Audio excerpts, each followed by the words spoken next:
ఒక 3 లవంగాలు, ఒక స్పూను ఆ యొక్క తెల్ల ఆవాలను ధూపంలాగా వేసుకోవాలి. అంటే కప్స్ దొరుకుతాయి మనకు మార్కెట్‌లో. ధూప్ స్టిక్స్ గాని, ధూప్ కప్స్ దొరుకుతాయి. అందులో ఆ యొక్క ధూపాన్ని వెలిగించి చక్కగా కొన్ని ఆవాలను పోసి, ముందుగా ఒక 3 లవంగాలను వేయాలి. దానిపై తెల్ల ఆవాలను పొయ్యాలి. దానిపై మళ్ళీ ఒక 4 లవంగాలను పెట్టాలి. మొత్తం 7 లవంగాలు, ఒక స్పూను, 2 స్పూన్లు తెల్ల ఆవాలు. ఉదయము, మధ్యాహ్నము, సాయంత్రము ఇట్లా 11 రోజులు వేయండి. కనీసం ఒక్కసారైనా వేయండి.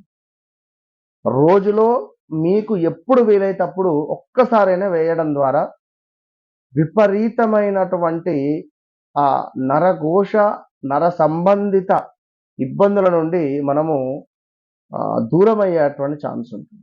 ఎందుకంటే నరఘోష, నర సంబంధించింది అనేటువంటి అనేక రెమెడీస్